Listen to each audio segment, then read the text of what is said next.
Hello and welcome to the Personnel Today HR podcast, brought to you by Deel.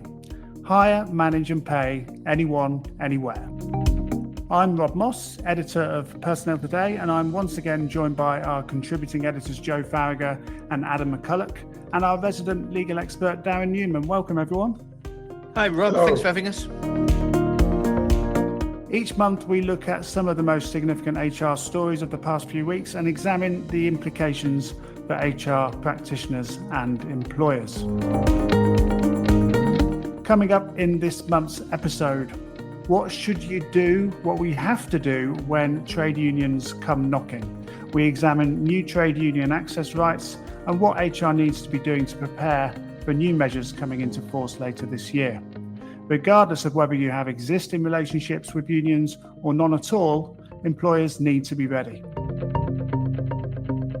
We'll be exploring the rise of artificial intelligence agents and how HR tech providers are deploying AI tools that move beyond the chatbot, just helping humans, towards AI agents that act on their behalf. We'll also be looking more at the Fair Work Agency and asking what, if anything, is likely to change. The unions are worried the new enforcement body that launched just 4 weeks ago won't have any teeth, while business groups are concerned about the FWA's ability to turn up unannounced. But before any of that, a message from our friends at Deel, sponsors of the Personnel Today HR podcast. Deel's the all-in-one people platform for modern HR teams. Bring hiring, onboarding, payroll, performance, offboarding and more into one global system so you can focus on people, not paperwork. Serving over 150 countries, Deel simplifies compliance and helps HR teams move even faster. See what hiring without borders looks like. Visit deel.com/personnel to book your demo. That's deel.com/personnel. Okay, Darren, we knew the Labour government was always going to strengthen trade union rights, and much of the Employment Rights Act include measures to do just that. For our HR listener who's never really had to deal with unions, what do these new access rights mean? Yeah, well, I think this is potentially quite a significant change, and it's something that I'm not sure we paid enough attention to as the bill was going through Parliament. It was slightly under the radar.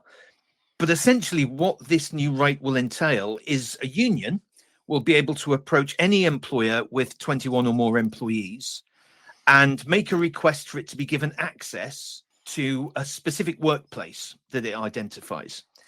And the union and the employer will then have to enter a period of negotiation to talk about what that means. What kind of access are we going to be looking at? So it may be that the union will come onto the premises and organise a meeting of employees. It may be that they'll have an office space for a period of time where they'll be able to consult with employees or perhaps have individual meetings with them, hand out leaflets. They may be setting up an exhibition space in the canteen. There's all sorts of potential things they can be doing with the purpose of either providing representation for those employees or organising them, trying to drum up membership, talking to individuals about what their problems are, providing representation, that sort of thing. Not organising industrial action, that's outside the scope, but everything else that a union does, it will be able to ask for access to a workplace to help it do that. That can be physical, it can also be electronic. So it could be that it would be digital access. Maybe the employer would have to facilitate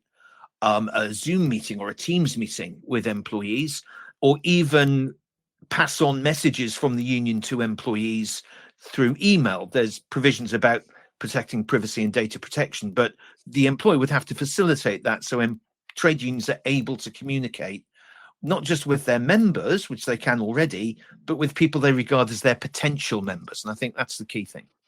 Okay, so how does it work at the moment? If I was running a trade union and I wanted to enter an employer now, I wouldn't be able to do so, or would I be able to do so in certain circumstances?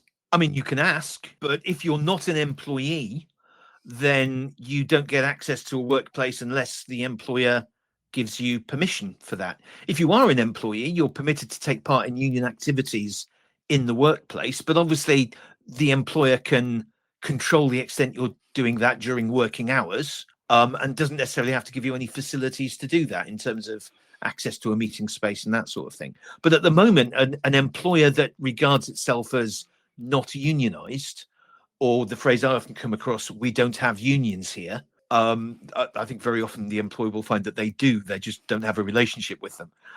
The employer at the moment can simply say, well, we don't have to cooperate with this at all. We don't have to have any sort of relationship if we don't want it. That's going to change under this new right. And this comes in October. Yes. It's set up according to the timetable, it comes in October.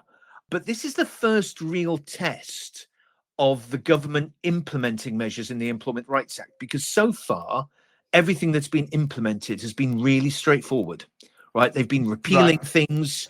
They've been taking away qualifying periods for family-related leave, that sort of thing. They haven't created a big, complicated thing and introduced it yet.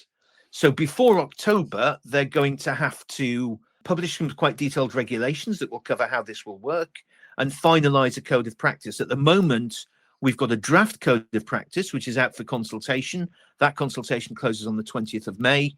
We've got a response to a consultation that took place earlier this year that sets out what the government plans to do with the regulations, but we don't have those regulations yet.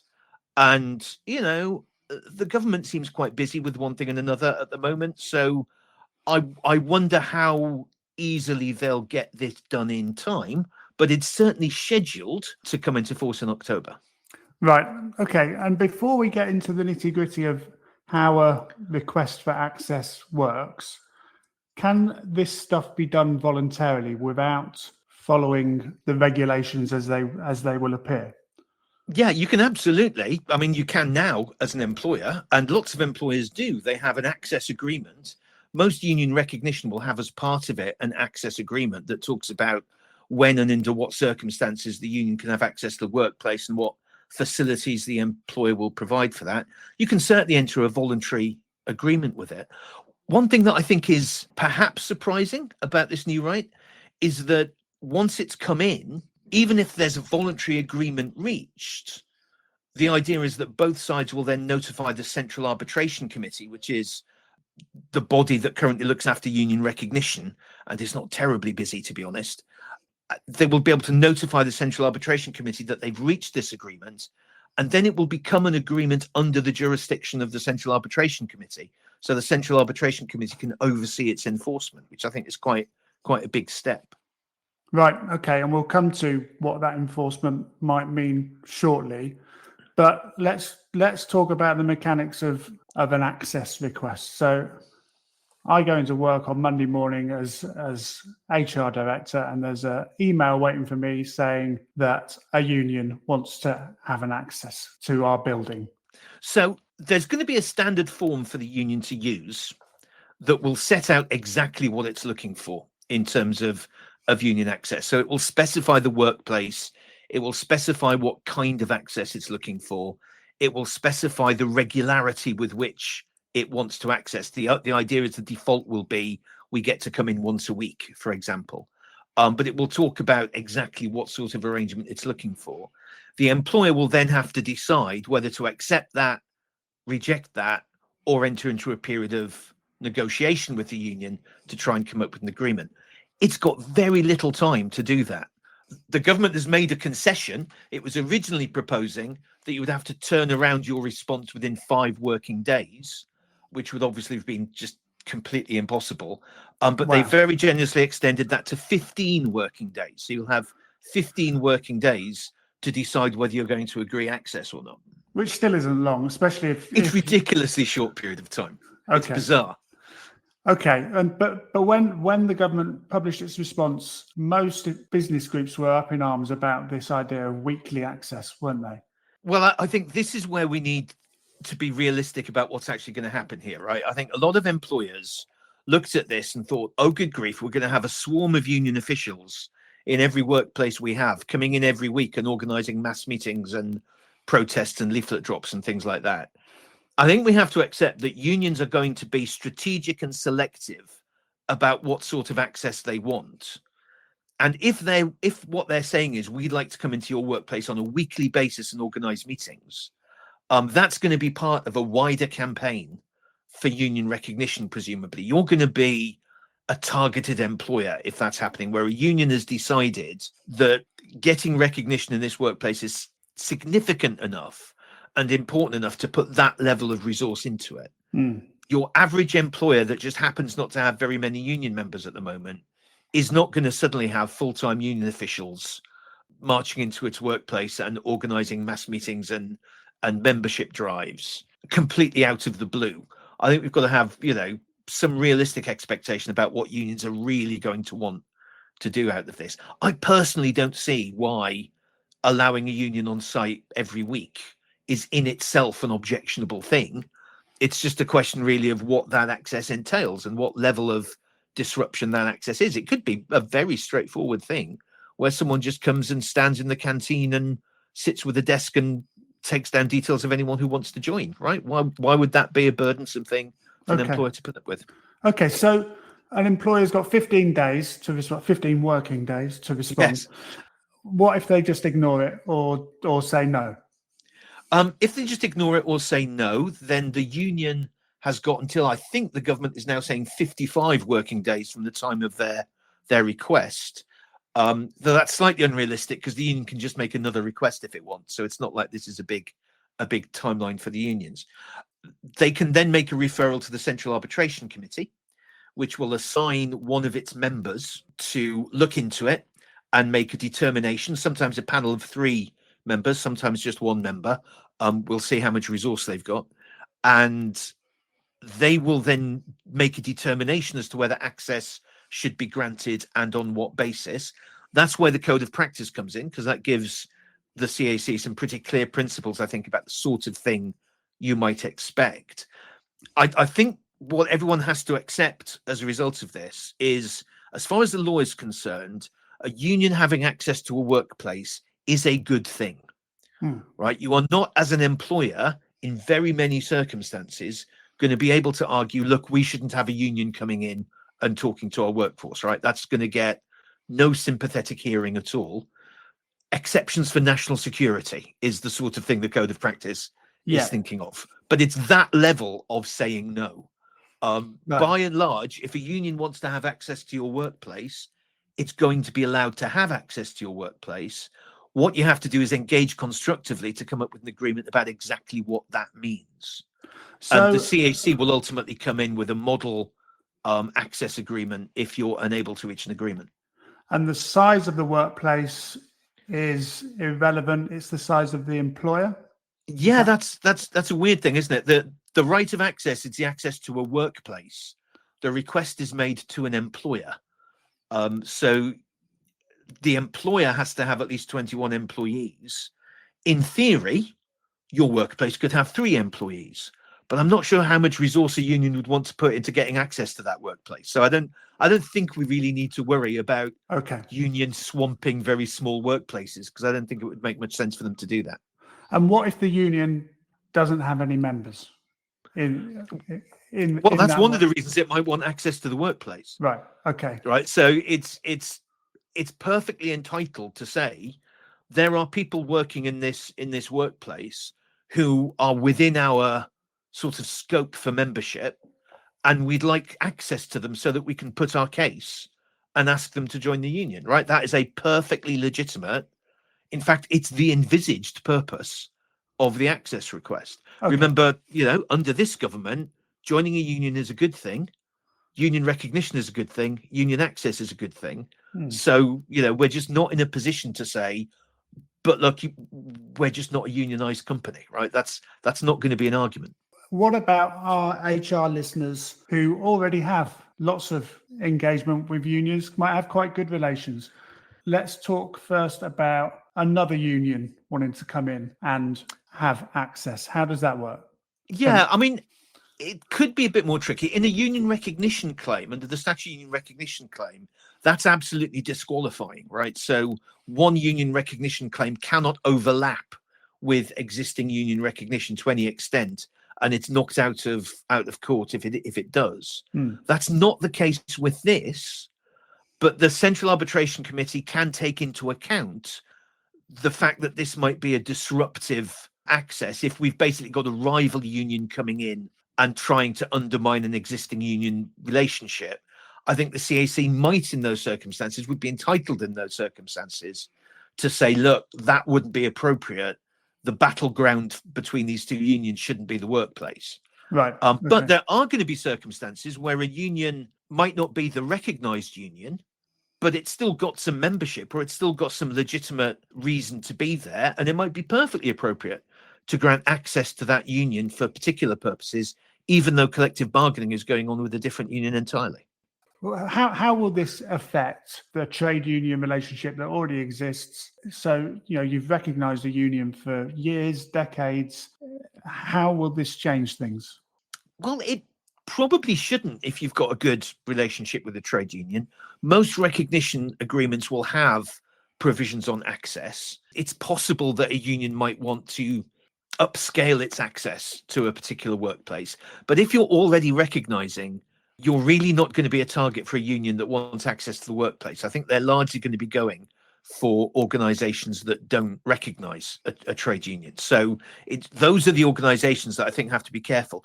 If I can make one sort of practical point that employers should probably try and get on top of before this all comes in, because this isn't a situation where you can just prepare for everything that's going to happen, because it all depends on what the union actually requests.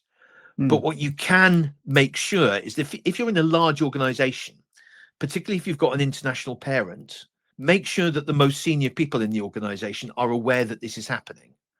Because if you've got an organization that is hostile to the idea of trade unions having access, the top people need to be aware that this is a change in the law and it's a thing that they're going to have to take on board.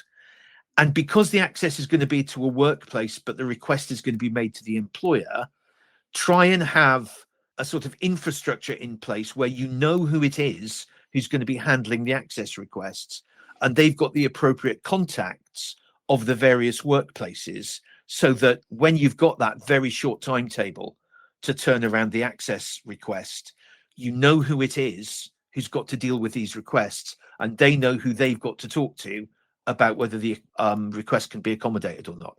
I think that's as much as you can practically do before this actually comes in. And then we wait and see how much advantage the unions will take of this and how much they want to push it. And we won't really know what the impact is going to be until it comes in and we see what trade unions do next. Yeah, what interests me, Darren, is what's your sense of the reaction on the ground, from businesses themselves, their level of understanding and their level of anxiety about this? What do you think? I think there are lots of employers who are perfectly comfortable with trade unions, and whether they recognise them or not, have no particular concerns about a union having access. I think it's easy to catastrophize what you think might happen, that you imagine a much bigger and more aggressive move from a trade union than you will actually see on the ground. And I think it's one of those things that you often get in advance of a new measure coming in, that you build it up in your mind as to being a bigger and more significant thing than it's actually going to be. So I'm getting lots of questions from employers about, well, could a union do this? Could a union do this? Could they make this demand? And the answer is often, well, they could, but are they likely to? And I think we've just got to be realistic about what a union will actually want to do and what a union is going to have the resources to do. I don't think this new right is making any unreasonable demands on an employer. The draft code of practice has an interesting provision in it. It's paragraph 62, if anyone wants to look it up, where very helpfully the draft code of practice says that an employer should not be required to make any major structural changes to the workplace in order to facilitate access, which I think, well, that's a relief. We don't have to actually build an auditorium in order to accommodate a union. They do talk about the employer potentially having to move tables and chairs around to facilitate a meeting. Really? And okay. My advice is very much that if you're negotiating an access agreement, make the union officials move the tables and chairs and put them back again afterwards. But, I think these things can just be handled when the request comes in. It doesn't need to be a dramatic thing. I don't see that this needs to be a big problem for employers. Okay. And Enforcement. You mentioned about the Central Arbitration Committee being able to enforce this. Are there any fines? Yeah, I mean, potentially there are. And again, I always feel a little bit guilty pointing these out, because when you point out a maximum fine, it creates sort of like, dramatic scenarios in people's minds that aren't actually going to happen. But what the government is envisaging is, if one party, and it could be the union as much as the employer, if one party acts in breach of the access agreement, then they can report that to the Central Arbitration Committee, who will investigate it and make a declaration. They can also change the access agreement if they think it needs changing in light of this. And if the person persists and continues to breach it, they can start issuing fines. And they are technically fines because they're sums of money paid to central government rather than paid to the aggrieved party. Right. But they go as high as, for I think a third fine, could be as high as £500,000. Okay. Which makes you think, oh wow, that could be really dramatic. I'd bet good money that no one ever gets fined £500,000 as a result of this. I'd bet good money that almost nobody will ever get fined as a result of this. Right? The CAC will intervene and it will give people guidance and they'll comply with the agreements. I don't think this is something where realistically employers are going to be dragged through the courts and fined because of technical breaches of the access agreement. That's not how the CAC operates. It's not their mindset to impose fines on people. It's just, you've got to have that backup in the legislation. So I wouldn't want to draw too much attention to the £500,000 you could be fined as a result of breaking the access requirement. It's a more sensible thing than that. Yeah, just one more question from me, Darren. Do you know, are the TUC very happy with this aspect of the act? Is it everything they wanted, would you say? I think it's pretty good. I mean, I think there are lots of things that different people in the union movement might be disappointed by in the Employment Rights Act. But it is the most pro-union legislation we've had, certainly since the late 90s, and arguably since the 70s. So it's a bit rich if they are that cross. I think the right of access is pretty good for unions, and they were pretty focused on it. You would expect a union official or a union person, if they were looking at the whole act and they wanted to point out what was really helpful to them, they would point at the right of access and say that's important. That's something that can really change the way in which we interact with employers.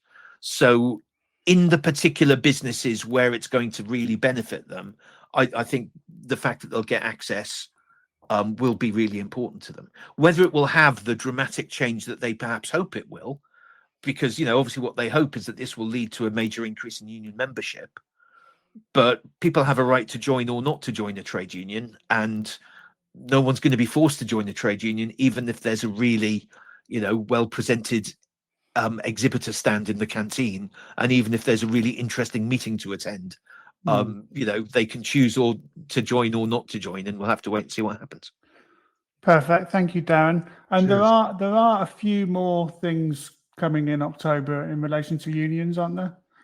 Yeah, there's a obligation to provide a statement of your right to join a trade union, which they've also consulted on, but haven't responded to the consultation yet. So this is a statement that you will have to give to employees, that will have to tell them they can join a trade union, also give them more information. The debate is, how much information will you have to give them? How detailed the statement will it have to be? Probably it's going to be a set statement that the government will set out, that you'll have to basically give to employees along with their written statement of terms and conditions, and also either provide to them again or remind them of, say, every year or so. I'll be interested to see how detailed that statement is going to be. I think ideally we'd want something a bit short and snappy, with appropriate links to the information. We'll see how well the government drafts something short and snappy for employers to hand out to employees, but we'll see. Great. Thank you very much. Yeah, thanks. All very interesting stuff. The Personnel Today HR podcast is brought to you by Deel. Hire, manage and pay anyone, anywhere. Next, we're looking at AI. Again, I hear you cry, I'm afraid so. But as former Prime Minister Rishi Sunak said this week, government should be considering its impact on employment and the economy more than anything else. So, Joe. Essentially, agentic AI or AI agents are something that goes beyond the chatbots that a lot of HR departments might be using at the moment, and the use of ChatGPT. And they're a lot more autonomous. So they can replicate the decisions that employees make. So in a banking app, for example, they're probably using AI to flag up fraudulent transactions and that sort of thing. But then generally before that fraud would be flagged up and then a human would deal with it. Now more and more these AI agents are making decisions and dealing with situations like that. And then in HR, that might be in the recruitment process. So it wouldn't just be selecting people from a big pile of CVs. It might be making a decision on whether they move forward, and then only really involving a hiring manager right at the end when you're looking to make that decision. So okay, and so who are using these AI agents? It's one of those things, isn't it? So there's a lot of talk about companies using AI to make decisions, and we get press releases every week about such and such using agentic AI to do this. This company's announced an agentic AI tool. Salesforce.com, the CEO Mark Benioff has said he might rename his company to Agent Force because it's such a big thing. Apparently here Capita is using it to speed up recruitment, but is it really that advanced use of it that I described, or are they just kind of putting a branding on an algorithm? I mean, there's definitely money in it, and obviously there's a lot of worry about AI replacing jobs at the moment. We only covered the announcement today that Meta and Microsoft are both laying off kind of 8,000 and 7,000 workers each as they invest in more AI. Yeah, I was really interested in one of our stories. I think it was probably 2 months ago now, that Accenture were linking use of AI to promotion, and that's something we're seeing more of, is businesses saying that you have to use AI. So it's become a sort of badge of honor that the more you use AI, the better employee, the more productive you are. That's now replaced the idea that you're cheating somehow by using AI.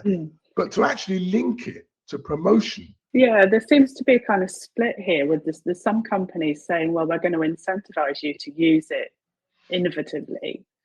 And we can link that to promotion, and there's some that are just saying, right, we're just going to chuck a load of money at this, and then that's going to level. This is Rishi Sunak's worry, isn't it? That it's going to level off all those entry level jobs. So it's kind of a split down the middle, really, and that's also another thing that's coming through, which I'm not sure of the exact technical difference here, but digital twins. So you could make a digital twin of yourself.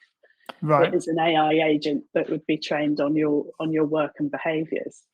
This would be an AI agent that I would set up to do certain things that perhaps I find laborious and tedious. Well, it would, in theory, it would draw a lot of data from your email, from the chats that you have at work, from any other work-related data, and then it would build a profile of you. And you could, based on that, you could ask it to you would train it on your work and your behaviour, so it would be able to make decisions on your behalf. So there was a story recently on the BBC about this analyst company, and there's a guy who's retiring, and he's built a twin of himself so that he can have a phased exit. But so all you could do, like on a simple level, it could do stuff like listen to a conference call for you. It could respond to emails and that sort of thing. Yeah, I mean, my employment law sense is tingling a bit, because what I'm thinking is, if you set up a digital twin, first of all, is it processing data about you? So, dull question, but what's the data protection, privacy issues around that?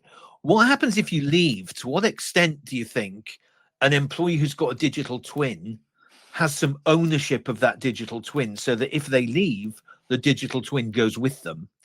Or does the digital twin get left behind to continue operating as though they're the person who has actually left?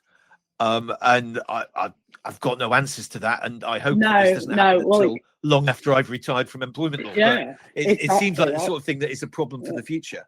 Yeah, it's a good point though. In all of these issues is that accountability. who owns that data?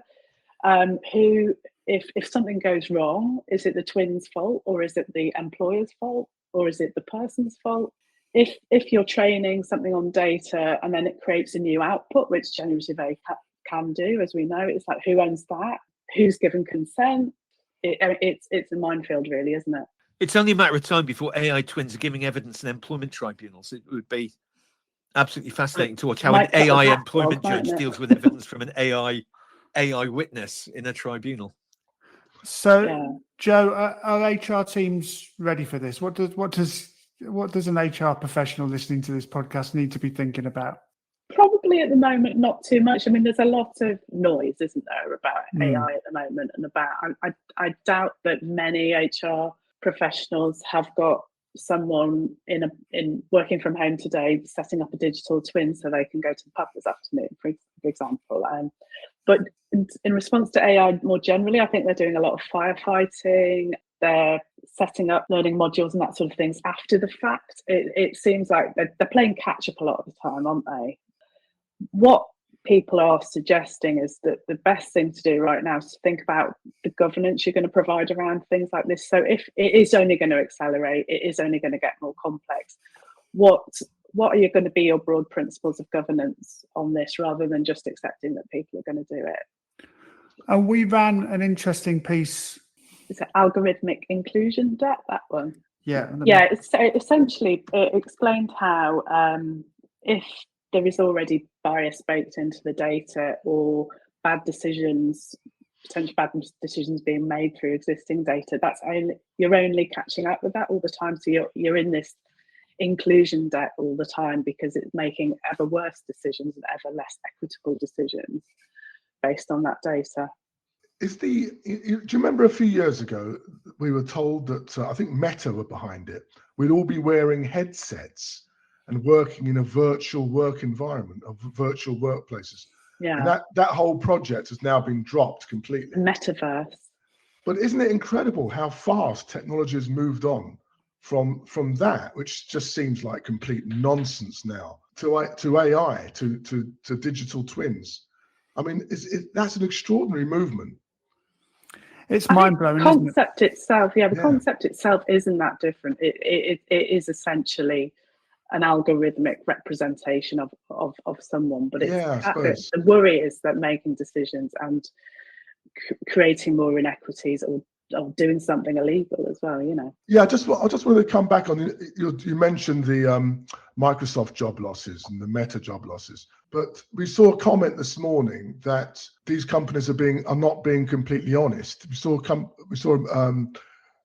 can't remember who it was that was saying it. They were saying that they're covering up the fact that actually they employed far too many people during the pandemic, and they're still in the process of shedding that employment boom, and shedding people, and it's not to do with AI at all. And I don't know what the motivation for that, but I've heard this comment several. I've heard lots of people. It's a correction, isn't it?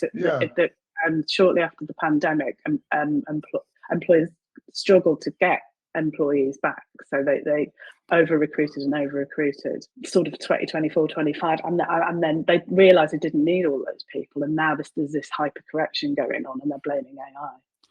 Or they're attributing it to AI in a positive way, like, we're a great company because we're so innovative. Yeah. Here's your P45. Okay, thank you, Joe. I should mention here that the Personnel Today Awards 2026 are currently open for entries, and we even have a new category called Excellence in AI Adoption. Visit personneltodayawards.com to find out more. Are you going to have a real human judge for that, Rob, or are you going to have it judged by I'm going to give it to you, AI twin? I'm going to give it to you, Darren, I think. That's not falling within my bailiwick, I think. Okay, Adam, the Fair Work Agency, we talked about it a little bit last month, but now it's been launched. Yeah. And you've been looking into the reaction. Yeah, well, actually, I was kind of just picking up from what Darren said about it last month, and correct me if I'm wrong, Darren, but you sort of intimated that nothing much is going to change in the short term, given the funding limitations of the Fair Work Agency, and that it couldn't really carry out a sort of remit of raiding premises all over the place, and it simply wouldn't be able to carry out these things. But what I've noticed since then, I've seen a lot of sort of employment law sites and other commentators warning that the Fair Work Agency is going to make a huge difference. You better watch out, because if you don't get your house in order, these people, the feds, are going to raid you. It's got that vibe about it, Is this commentary coming from people who are going to help people get their house in order? I presume so. But So do they have a bit of an interest in making it sound like the Fair Work Agency is going to have a bigger impact than it actually will? I can hear what you're saying, and I think you might be right. But one of them was a solicitor, Rohit Walia from Mayo Wynne Baxter. She said the agency's powers were significant and wide-ranging, but the biggest risk to firms was not deliberate wrongdoing, but accidental non-compliance. And she said that industries like hospitality, social care, and warehousing were likely to face the greatest scrutiny, particularly given the long-standing issues they have around holiday pay calculations. But that's probably, I'm sure she's right, actually. But given what you were saying last month about the lack of funding, the lack of staff, it's hard to see how they're going to pursue that. But then there was the Institute of Directors, Alex Hall Chen, she warned that it's going to have huge powers, significantly broader powers than the enforcement bodies it has replaced. It's going to have the authority to enter business premises without a warrant. It could extend its powers beyond its original purpose without proper scrutiny or consultation with business. I mean, that is really quite worrying. So yeah, but they haven't got any more staff, have they? So they can't enforce. Well, that's it. This is the great unknown about it. We think there's about 150 staff at the moment, spread in various offices around the UK. Most of them have come over from the bodies it has replaced: the Gang Master and Labour Abuse Authority, the Director of Labour Market Enforcement, the Employment Agency, Standards Inspector, and the HMRC National Minimum Wage Unit. But the point is that there's a huge range of opinion. There's warnings from one side about the terrible things this agency might do, and then you've got on the union side terrible worry that there's simply it hasn't got any real unit and no real funding. And I think one of the most telling briefing papers about this came from the Institute of Employment Rights. And I was speaking to their director, James Harrison, this morning about it, actually. And he was pointing out that over the last 15 years, funding for enforcement bodies in the UK has fallen by 58% in real terms. And workplace inspections and enforcement activity has declined massively over those past 15 years. So on the basis of that, the Fair Work Agency has got a lot of work to do to catch up and actually fulfill its remit. And I also picked up on something said by it was Emma Wilkinson from the Employment Legal Advice Network. She's saying that 445,000 workers paid less than the national minimum wage in 2025. 130,000 people trapped in modern slavery, and 900,000 workers a year have their holiday pay withheld. And on top of that, she was talking about migrant workers, how dependent we are on migrant workers, and how they've now got an incentive not to spill the beans on their employers if they've been exploited and mistreated, because under the draconian new immigration rules, they're much more liable to be deported. Once they've complained to their employer about something. So it's like, oh, thank you very much for telling us about this bad employer. Now here's a taxi that will take you to the airport. But so there's this huge number of things that this 150 people have got to do, plus the fact that if they do their job properly, they bring down the employment tribunal system. In what sense? Well, because the Fair Work Agency has the right to start proceedings. Yeah, but it's not going to start any proceedings, Adam, right? It's like you've got to be realistic about what this thing can do. And you can't just look at the Employment Rights Act and see the powers it's been given and think it's going to exercise any of those powers. The employment tribunal system will collapse for reasons of its own long before the Fair Work Agency gets around to doing any of these things that are just fantasy at the moment. Yeah. Right. If it could do a slightly better job of enforcing the minimum wage and start to add some sort of supervision of holiday pay to that, it will be doing fantastically well. If you look at its strategic objectives, it's basically being given the objective of operating at the same level that the current constituent parts are operating at. So their big task over the next year is not to be worse at it than the original bodies were. So the gap between that and us raiding recalcitrant employers is just vast. It's not really going to be a thing. No. There's a major problem with enforcement of employment law, and it's not affected by the Fair Work Agency. It's always been there. And one of the problems is, I think you quoted 440,000 people not getting the minimum wage. How many employees are covered by orders made by the HMRC? I think it's something like, I don't have the figure, but it's a tiny number compared to that. Is it 75,000 or 75 employers get named and shamed? It's just not a significant chunk of the people who are underpaid. No. And the danger is that what an agency does, if it's driven to, if it's given targets to catch a certain number of employers, it catches the low-hanging fruit, right? So this is the inadvertent breaches risk. That if you are a large, respectable employer that keeps very good records of your holiday pay, but you've made a mistake, that's really easy to find and enforce because you've created the record that demonstrates that something's gone wrong. If you're a completely dodgy employer that simply doesn't give anybody any holiday pay and doesn't properly record anyone's working hours and doesn't give people proper pay slips and doesn't keep good records of who's employed and not employed, well, that takes quite a lot of effort to investigate. Yeah. And the danger is that those employers get away with it, while the big employers that are trying their best, but maybe have got something technically wrong, find themselves being named and shamed. I think that's the issue. But it was the issue before we had the Fair Work Agency. Yeah, that's right. Right. It's just a slightly different body is now responsible for it. Yeah, but the gap in funding is quite interesting. I mean, it's the bodies that it replaces. They were funded £45 million a year. The Fair Work Agency is going to be funded to £60 million a year. So there is a major difference. But the CIPD estimates, is that a major difference? I'm not sure how major a difference that is. Well, what's 13 million quid amongst friends, but the CIPD says it will need 300 million in order to carry out its remit. There you go. And what do we reckon the chances are of it getting 300 million? Zilch. That's all for this month. Remember to subscribe to this podcast wherever you get your podcasts. And if you're interested in taking part or want to share something, do drop me a line by emailing rob.moss@personneltoday.com. Our next episode is scheduled to drop on the last Wednesday of the month, so that would be the 27th of May. The Personnel Today HR podcast is brought to you by Deel.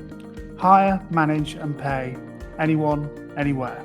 Thanks for joining us and goodbye.